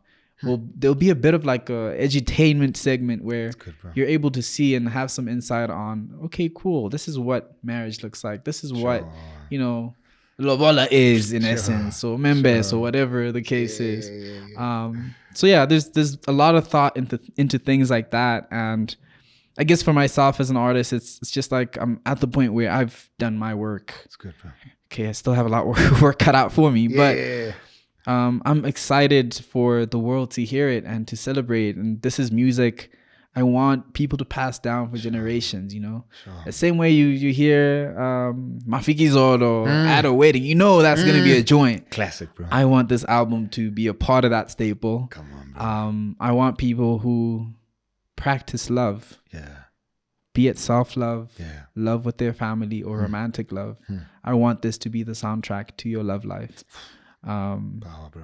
Yeah, and my obsession with love, bro, like, I don't know. I don't know. You just found the right one to love, bro. I just found the right one to love. But yeah, I've been a lover boy though, like my whole life, I believe. And I guess like they always used to say, Una's gonna be a pastor at home because, you know, I'm a PK. And I didn't want that life for myself. But I figured like I could get the gospel across on the mic still, maybe on the stage, just in a different way. And it might not necessarily be gospel music, but you know, if I'm speaking about love, I am spreading love. And yeah, I want to have that kind of soft power where it's the influence that teaches by example and shows people that, you know, we could live a different way and we could probably do it our way in a better way. Yeah. It's great, bro. Man, that's profound, brother. When you're speaking about us just being homogenous, I'm like, yo, world, listen, Mandela had many other kids. Just didn't have one type of child, right? Because the world thinks it's Nelson Mandela and all his kids. I'm like, no, he had many other kids. South Africa's diverse, man. You spoke about seeing your wife walk down the aisle. I want you to walk us. You know, I see what you did there. I had my story is stupid. I had a pact with my wife. We had a bet. Who's gonna cry first? It wasn't stupid. It might be universal, actually. But here's the thing. Why I'm like this chick didn't even like try hard, bro. Like she just walked into and she started crying. I was like, come on. Like you didn't even give me a fight, boy. Snap. Like I'm waiting there. I turned and she's already as she's walking. Entered, bro. She hasn't even walked. She just entered. I was like, chick, you didn't even give me a fight. Like it's not fun anymore. Like, cry halfway when I'm like, Something. it was a worthwhile bet, Anyway, but so she cried, and I was like, okay, this is not fun. Go fight. Anyway, what did you see, bro? Man, When she walked down the aisle. she was just so beautiful, bro. Like, Ingelosi for real. Sure. And that means angel to all my non-Zulu speaking people. Kana morunga, if you've ever. Come you on, know what now. I'm saying. Shut up. But yeah, it was just so surreal because we had spent months on end prepping for this day, you know. And even on the day, the makeup artist made it known that you will wait for the bride. How long did you guys wait for? Oh, probably like 2 hours. Class, okay. Okay, that's fine. That's normal. Okay. That's normal. I've heard of stories where it was half the day, bro. Yay. Yeah. So I'm glad it wasn't. Yeah. But yeah, like it was just so surreal. I remember pinching myself to make sure I wasn't dreaming. Sure. I had this big smile on my face. Come on, I bro. probably looked goofy. Yeah. We probably didn't post those pictures because I don't like smiling for the public. But yeah, like it was just like all of that time, all of that work, all of that preparation has led to this moment, and it goes by so quickly. Quick, bro. Yeah, you plan for months, right? and then you blink and you're on your way to honeymoon. Yeah, Like it's there. Yeah. But it was all worth it. It's good. Like all the sacrifice, all the time we spent. We had this really great ritual that we've adopted into our marriage, which is, on Sundays, preparing for the wedding, we'd sit and discuss and see, okay, cool, this is like the task board for the week. Sure. Let's make sure we get these things done. This is what you're going to do. This is what I'll do. Sure. And we'll check in and progress as time goes by. Yeah. And we still do that even today. Sure. Which I find that like it helps us balance, especially with our busy schedules. We're then able to align quite nicely. But back to the wedding. She arrives, and man, like if that was a song, I don't want it to end. Like keep that on repeat, you know? Yeah, it's nice that we've created these little anchors of memory that we can relive. Because then rewatching that video, by the time we got to share it, it felt like we had gone back to that joy, and having walked, when we left the altar, after saying our I do's and our vows, which I freestyled. Cheers, look at you, bro. Hey, man. Master of love. Come on now. But after that, we walked off to Dakara, which is one of the songs on the album. Sure. So even now, getting to share that, it's like we're gonna relive that moment, and that will be with us forever. Man, yeah, that's power, bro. Yeah, that's dope, man. Thanks for sharing that, bro. Thank you. That's special, man. And thanks for trusting us with that, bro. Like, there's intimate moments that mean so much to you, and you want to keep them to yourselves. And it's so I never take this stuff lightly. I'm like, it's such a privilege to, just kind of be. As people wish to be a fly on the wall, I'm like, it's cool, bro, to kind of get into those pockets. It does something for me as a husband as well. Yeah.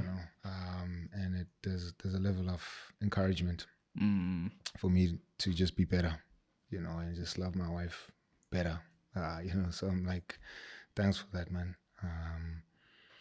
You left your previous label, and let me let you finish. Sorry. You're doing this independently. Yeah. So I was signed at some point. Yeah. But it was a independent label. Okay. And then they decided, it's actually okay. We'll become more of a label services company, so we'll release the artists. Okay. And since then, I've been manning this. With my creative partner and brother Matt. Sure. Who is the real Unaraps. Shout out to you, bro. Yeah, I just make the music. He does everything else. Yeah. But that's been a testing journey in itself, Sure. It's required quite a lot of faith, a lot of patience. And we're at this inflection point now where we're seeing the tide turn. And it's so beautiful because it's like we've been climbing up this hill for so long. And now we're not even at the peak, but we can see that like, sure. you know, we're not where we used to be. Come on, bro. That's what makes it beautiful. And I think like just tying that back into marriage, it's like, that's what I wanted to ask. I was like, how does that coincide with, you know, and what have you learned? Yeah, like what's the bridge between those two experiences, bro? It's not everything has to make sense right now. Sure. You know? Sure. It's an evolution with this thing, and you spoken or touched on evolution quite a bit, but I think in the music I've had to reinvent myself so many times to keep it interesting for myself, right? Sure. And with the human being, it's only quite natural that they're going to evolve.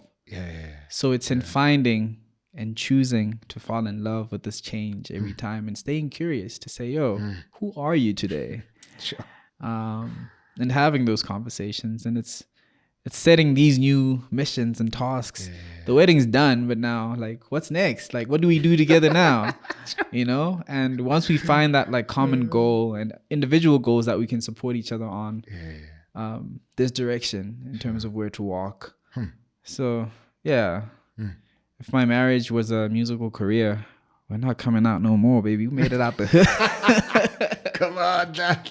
Come on, Dad. Yeah. That's fire, bro. Yeah, bro. Yeah. But I'm curious a bit too, like, how has becoming a husband and ultimately becoming a father changed you? Yeah, bro. I think it's changing me, you know? Yeah. Sorry. It's like a beat. Nah, it is, bro. And I think it was yesterday or the day before, I was like, man, if somebody would ask me, like, what is it like being a father? I'm like, it's a trip, because here's a 6-year-old who is an instrument in God's hands to change me so that I can become the man that I was meant to be. You know, so I'm not the man that I'm supposed to be. I'm becoming him. And so I'm like, it's wild. It's wild. One, just from the context of a Black community where kids are, seen, not heard. Yeah. And just that's our own experience growing up, where it's like you have to as a child, earn the right to be in the world of the adults. You have to learn the language of the adults, which is the currency that helps you trade your own ideas with these adults, and so generally kids have to do that. Yeah. But I think as a Black person, we kind of had to do that more, prove myself as a kid that I'm worth being listened to, you know? And so I've always wondered, like, when did I as a child start shaping my parents? Maybe I did shape them at birth, something in them changed. But like me and my personality and who God has called me to be in this world, like, did that only start happening when I was, old enough that my parents would listen and allow for themselves to be influenced by me? Like, when did that happen? And that's probably a chat I need to have with my mom. But like my kid has that privilege now. From birth. I've allowed myself to be changed by her. When I brought her home, bro, after having that powerful experience of seeing my wife, I got home and I was like, oh, smack, this is why my dad left. Because I have to keep a human alive. Sure. Like, no justification for why men leave. I think it's evil. And we could talk about that. But I got it. I was like, man, like, I have to keep this person alive for the rest of my life. Yeah. Right? For as long as I live, like, we tethered. She's gonna go get married, I hope. But man, she'll be somebody's wife. Yeah. First at that point, but she'll still be my kid. Yeah. And I just, like, I'm gonna have to witness her and be there for her at some level till I die. Like, that's a heavy responsibility, man. But I can't be that I'm describing if I don't allow myself to be changed by her. True. But I can only also do that because I've allowed myself to be changed by my wife. True. And my wife is actually the the biggest and I think a key instrument in God's hands to change me. Bro, I can't pull the wool over my wife's eyes. Like my wife knows my cracks. She knows my flaws. She knows my and she knows my potential. Sure. This weekend driving back home, talking about a friend of mine, and then my wife is like, man, I think, this guy's like this, blah, blah, blah, blah. These are his gifts. These are his talents. If he does this, he'd really succeed in life, whatever. And so she's talking, we engage. And then I say to her, I want you to keep on that hat. Don't take that critical hat off. Do the same thing for me. Right? So the same way you analyze my friend and what his strengths are, not that you don't do it, you do it. But now, like you high. Yeah. So I want you to keep that same hat for me, right? And man, like she spoke life, bro. And I was like, man, I could go jump off buildings after this, brother. But man, I think it's that, man. I've allowed, and not because I'm smart or anything, but by God's grace, allowed for my wife and my daughter to just model me, and chip away all the rubbish that's not supposed to be there, but also speak life into the potential that I might sometimes be scared to press into, And so they've done, they've done a great job. They're doing a great job, man. So man, I'm excited to see the kind of guy I become. Yeah. With every year, That's with every beautiful. stage, So I'm like, man, can't wait to see that. But I know I am way better because of them. True. Yeah. Because of them, bro. I'm way better, man. Because at 11 years, right? Yeah. The common misconception might be it gets stale. You get bored. Yeah. What do you say to that? That's a lie. It's a lie, bro. This thing is getting better, bro. I love to hear that. It's getting better, bro. And here's the thing, again, I understand like people's situations and how hard it can be. Yeah. But now I'm like, man to man, adult to adult, that thing got stale and boring because you let it. Not judging you and where your shortcomings are. But this thing, bro, marriage outside of us being people, just the design of marriage is meant to change us. And there's nothing boring about change, bro. Because you're always discovering, you're always learning, you always have to apply, you always have to figure out. And so that process is hard, but it's not boring. Yeah. It's hard. Yeah. But it's not boring, And so I think when it gets boring, you guys have allowed that thing to get there, bro. So I'm like, for us, bro, it's not, bro. Sure. Not at all. Not at all. Typical thing with men, they'll always run to sex. Sex with one woman is gonna be boring. I'm like, because you're not exploring her. Yeah. Like you're not, bro. Like my wife's body is just like crazy terrain that for the rest of our lives, I'm gonna be finding things, bro. I'm gonna get a PhD on that body. Come on, bro. Come on, bro. Yeah. Double, triple PhDs, bro. Let's go, right? And I'm just like, man, it is getting way better. Sure. Way better, and I bring sex up because I know my wife is gonna cringe, and she's cringing right now.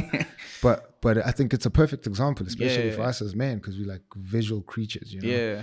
And so people, man, your wife's beauty is gonna fade, or her body's gonna change, or whatever.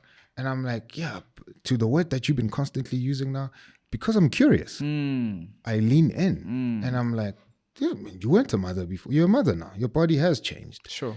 Like, I'm curious now. How does it function now?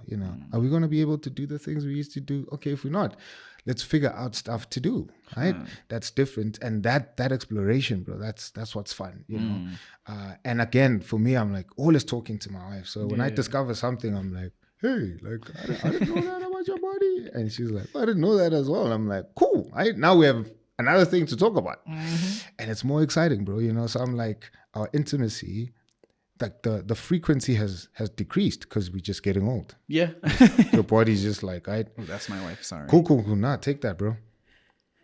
My love. You good? All right, looking pretty. Miss you too. We're still shooting. Okay. Bye. Hello. Yeah. He says hi, by the way. Hi. He's black. He said nothing but good things. Promise. So he says, I'm not gassing him up. love you. Bye bye. Enjoy. Bye. Thanks. They're going to think we rehearsed this because she was on her pod and I texted her. You won, bro. I won. That's that's fire, bro. That's the only call we allow our guests to take, bro. Sure. It's the one that matters. The only one that matters, bro. Yeah. But I was saying like our intimacy has decreased in terms of like frequency, but the quality Yeah. next level, bro. You know, and it's just like, yeah, because intimacy is not just about the physical act, you know, but it's everything, bro. Right there. You know, it's like the emotions, the communication. Yeah. You know, I'm like, man, like our talk is different in the act, right? It's just not sounds. Don't just make sounds. Your wife is more special. Talk to her, comrade. Tell her how amazing she is. Right? That's the perfect time for affirmation, man. Like, Bro, hardcore. Yeah. Hardcore. That's probably like page 1 of any psychology book. If you're gonna affirm somebody, just do it during sex. That's the best one, bro. Oh man. Yeah, so it's not boring, bro.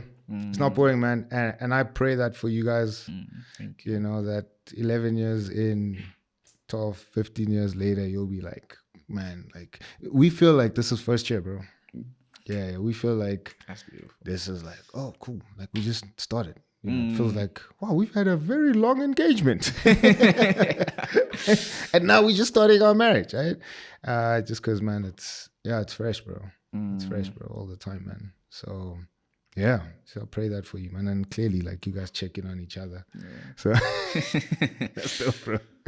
Oh, In a couple of days, it's your wife's birthday. Yeah. Yeah. Wait, when are you dropping this? Huh? When are you dropping this? Okay. Oh, so because I was gonna ask what you're gonna do.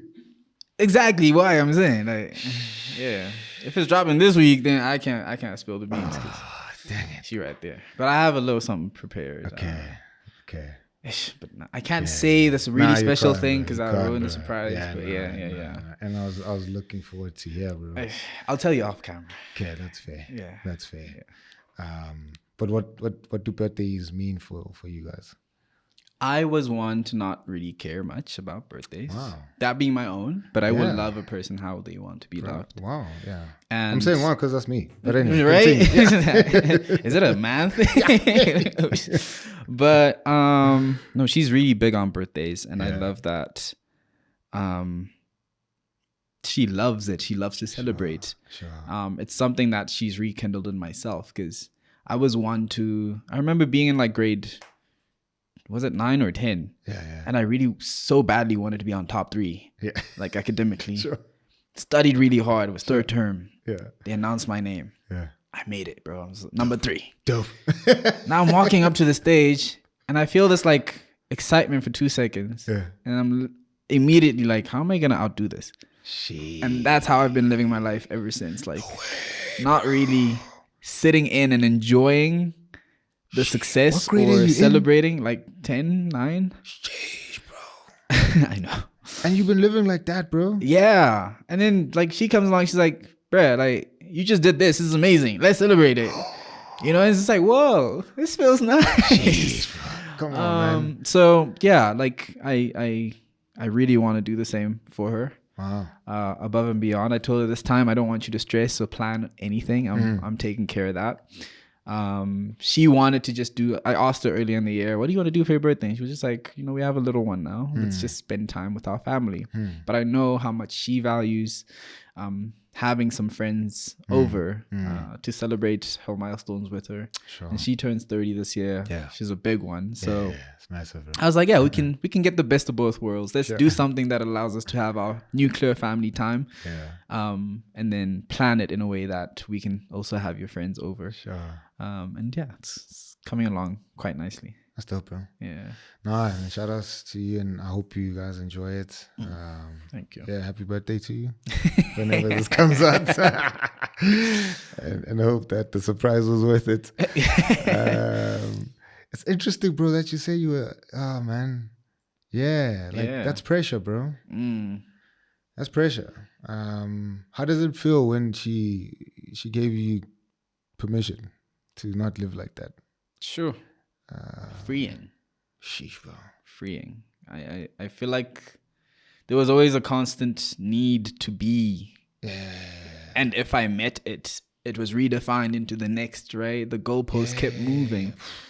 And now it's like, of course, like we'll get older, we'll achieve our goals and dreams, we'll set new ones. Yeah. But for the moments we do make it to them, let's celebrate that moment because it took a lot to get there in the first place. Sure, bro. And it reminds you why you're doing something, you know? Yeah. I always say that, like, when you're in a fast car, it's easy to start feeling like it's moving slow. Because you're driving the thing, bro. You're driving the thing. So someone from the outside is able to say, yo, you're moving. And sometimes we just need to be reminded of that. And hopefully it's not the traffic cops pulling you over. You know?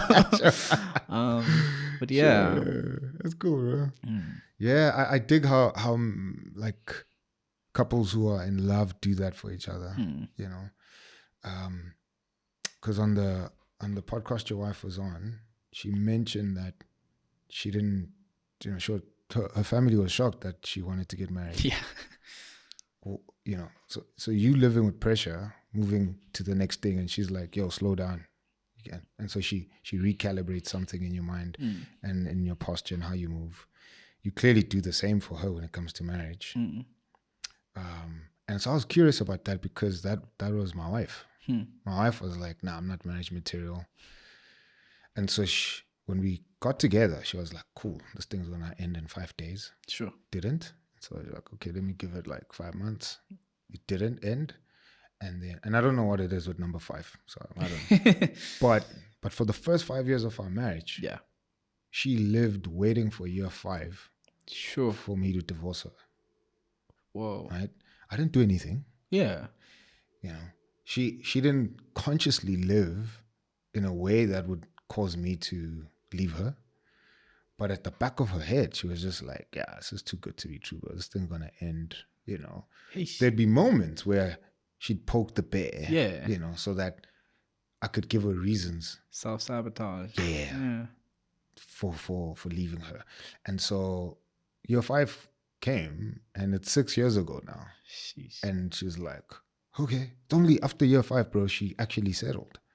And she was like, cool, like, we married. Like, this is us, you know? So when I heard your wife say that, I was like, there it is. There it is. Yeah. But you clearly like did something to change that in her. And she said yes to you. Did you guys ever talk about that? Do you know what it is that made her... Bro, to say, I didn't think I was going to get married. And my whole squad is like, where now? Says that like I was lodged in something and you uprooted that. Like you pulled out the roots and you were like, man, ground is polluted. We're going to plant you in this ground and there's just love and we're feeding your roots and you're going to grow and flourish. And she's like, sure, I'm going to do that, dog. You either a smooth talker, like some crazy smooth operator, or this vendor magic. Hey, beware the vendor magic. Hey, come on, wait. Hey, what is it, bro? Man, I think I can't take credit for that. I think it's just meeting the right person at the right time. Because even with myself, if you had asked me 3 years ago, would you date a single mother? I would have said nah. You know? Sure. But I got into the situation, Sure. beautiful situation at that. And it was just like, hey, look, like this person's ticking my boxes. Yeah. This is what I prayed for. And I don't want to speak for her, but I feel that's what she say. We spoke about it too. And she was just like, you know what? I did say that thing about my preference, but if I had met you, you would be the exception. So I feel like you do meet a person that like changes your whole perspective and kind of bends what you would have probably held on to in the past. Yeah. And I guess that becomes a last test of if you really want this. Sure, bro. Because if you say you want love, it's like, let me maybe make an example. If you said you really desperately want a white shirt and it came with one little dot on it, would you let it go? Sure. Just because of that one dot? Yeah. Sure. And it's powerful that you just describe it as a little dot, bro. Little dot. Yeah. Because some people just see like a massive, like big stain. And that's when you know it's not yours, bro. It's not your white shirt, bro, if that thing is a stain. But yeah, like every story has wrinkles, man. Yeah. And those wrinkles add quirks and they add beauty to how unique your story is going to be compared to other people's stories, So yeah, that's dope, man. Bro, appreciate this, man. This has been enlightening for me, man. Same here. Yeah, and I wish you guys the best, bro. And yeah, and I hope that like you just grow, have more kids. Your dad at 6, bro. I'm not. It's not a competition. Pops, you win. Like, no. It's we okay, just need to bro. do better than the previous generation. This guy. So I'm like, man, like, yeah. If I mean, your wife is gonna watch this. Like, I don't know what your rule is at home. You know, like my kid doesn't get to watch stuff. My kid always talks about the podcast as though she watches it, but she's never watched anything. Like she's probably just seen snippets when we're editing, right? But I'm very mindful that very soon she's gonna grow up, and she'll find a library of her father's thoughts, about her mother and her family, and I'm like, man, like with all that I share here and how transparent I can be, I just hope that like, one, she sees me for who I truly am, but that it would, just put fuel in her, her belly, her legs to run, and just want to, love, and build something for her own as well, like her family. And so I'm very conscious of that, like the stuff that we do, just it's the internet, like there's always gonna be a footprint, man. You can delete those things, someone's gonna find it. So, what would you say to them, man? What would you say to your girls? Again, I don't know if Spartley is gonna see this, but like, what would you say to her? What would you say to the new edition? In light of everything that we've spoken about. Maybe you have dreams for them, maybe you have hopes. Damn. To my little princesses, Spartley and Goomba Fire. Shout out. Daddy loves you so much. And I hope that the love you see between your mother and I is the same love you get to experience when you grow up and find your own love. In the meantime, we will continue to love you how you deserve. I want you to be the best versions of yourself stepping out into the world. Lift your chin high. Walk with confidence because you are royalty. Remember that anything you put your mind to is achievable and attainable. And you don't have to do it alone because you've got all of us with you. Love, Dad. Come on, bro. Yeah. Appreciate that, man. Thanks, brother. Thank you. Thanks, man. That was a therapeutic exercise. Damn. Yeah. Wow. Appreciate that, bro. Like, yeah, and I echo that, man. Yeah, it was. It was, bro. When is the project dropping? 24th of September. It is okay. yours. Heritage Day. Yeah. Final title? Meet me at the altar. Okay. Yeah. Cool, bro. Yeah, that's people should go get it. Let it be the soundtrack for this generation. Yeah. Yeah, but I'm excited, man. And hopefully we could get you back on, bro, when it drops, man. So that we can chat about what it means on the other side of the drop, you know, and how you guys have experienced it. So, yeah, I'm gonna chat to the relevant people. Yeah. Oh, thank you so much for having me. Thank you for this platform. A lot of us men need it. Sure. Yeah. No, thanks, bro. Can I pray for you, man? Yeah. Cool, bro. Let me pray, brother. Lord, just pray for Una, pray for Dando, pray for their family. Thank you so much for, just the gift of marriage. Thank you for how you've cared for them and blessed them with that gift.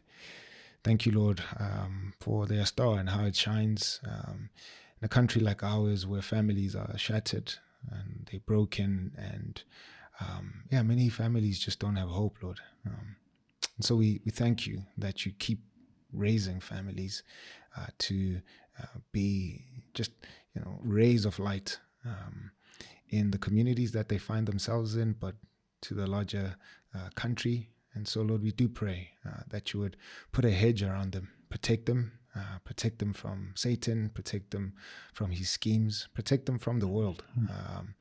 And any negative darts and words and thoughts that people throw at them, Lord, that you'd keep them strong, that you'd give Una, just the ability to lead, to care. Lord, you've just blessed them with so much just courage, and his composure, Lord, is just so evident. And so we pray that you would keep his head level and his spirit calm, and that he would lead from the love that he clearly radiates, and that the girls will feel that, experience that, and that they would grow and flourish from that, Lord.